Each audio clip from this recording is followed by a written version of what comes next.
ನಮಸ್ತೆ ವೀಕ್ಷಕರೇ, welcome to our cooking channel. ಇವತ್ತಿನ ಈ ವಿಡಿಯೋದಲ್ಲಿ ಮಂಡಕ್ಕಿಯಿಂದ ಮಾಡಿದ ಮಂಡಕ್ಕಿ ಸೂಸ್ಲಾ ರೆಸಿಪಿಯನ್ನು ಮಾಡ್ತಾ ಇದ್ದೀನಿ.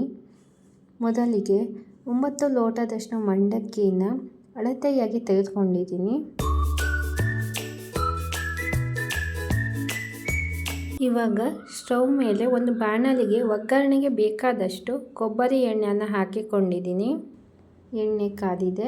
1 ಚಮಚ ಸಾಸಿವೆ, 1 ಚಮಚ ಜೀರಿಗೆ, 4 ಹಸಿಮೆಣಸು ಉದ್ದಕ್ಕೆ ಹೆಚ್ಚಿದ್ದು, 5 ರಿಂದ 6 ಬೆಳ್ಳುಳ್ಳಿ ಹೆಸಳನ್ನು ಹಾಕಿ ಫ್ರೈ ಮಾಡ್ಕೊಳ್ತೀನಿ. ಹಾಗೆ 2 ಕರಿಬೇವಿನ ಹೆಸಳನ್ನು ಹಾಕಿ ಬಡಿಸಿಕೊಳ್ತೀನಿ. ಸಣ್ಣಗೆ ಹೆಚ್ಚಿಕೊಂಡ ಈರುಳ್ಳಿಯನ್ನು ಹಾಕಿ ಫ್ರೈ ಮಾಡಿಕೊಳ್ತೀನಿ.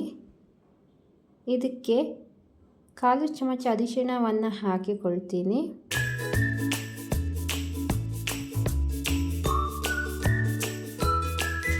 ರುಚಿಗೆ ತಕ್ಕಷ್ಟು ಉಪ್ಪು, ಲಿಂಬೆ ರಸವನ್ನು ಹಿಂಡ್ಕೊಳ್ತೀನಿ. 1/2 ಲಿಂಬೆ ಹಣ್ಣನ್ನು ತೆಗೆದುಕೊಂಡಿದ್ದೀನಿ. ಸಣ್ಣಗೆ ಹೆಚ್ಚಿಕೊಂಡ ಕೊತ್ತಂಬರಿ ಸೊಪ್ಪನ್ನು ಹಾಕಿ ಬಾಡಿಸ್ಕೊಳ್ತೀನಿ.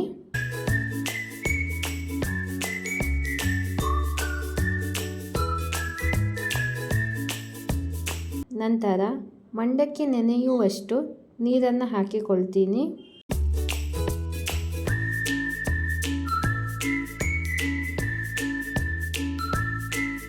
ಮಸಾಲೆ ಬಾಣಲಿಗೆ ನೆನೆದ ಮಂಡಕ್ಕಿಯನ್ನು ಸ್ವಲ್ಪವೇ ಹಾಕಿ ಬೆರೆಸಿಕೊಳ್ತೀನಿ.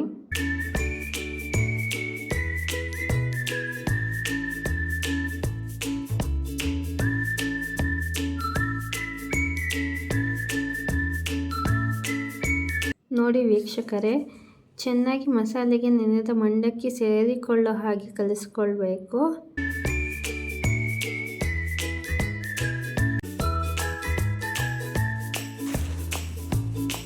ಇವಾಗ ಮಂಡಕ್ಕಿ ಸೂಸ್ಲಾ ರೆಡಿಯಾಗಿದೆ. ಇವತ್ತಿನ ಈ ವಿಡಿಯೋ ನಿಮಗೆ ಇಷ್ಟವಾದಲ್ಲಿ ಲೈಕ್, ಶೇರ್, ಸಬ್ಸ್ಕ್ರೈಬ್ ಮಾಡಿ. ಪಕ್ಕದಲ್ಲಿರುವ ಬೆಲ್ ಐಕಾನ್ಗೆ ಆಲ್ ಅಂತ ಸೆಲೆಕ್ಟ್ ಮಾಡಿ. ಮುಂಬರುವ ವಿಡಿಯೋಗಳು ನಿಮಗೆ ನೋಟಿಫಿಕೇಷನ್ ಮುಖಾಂತರವಾಗಿ ಬೇಗ ತಲುಪುತ್ತದೆ.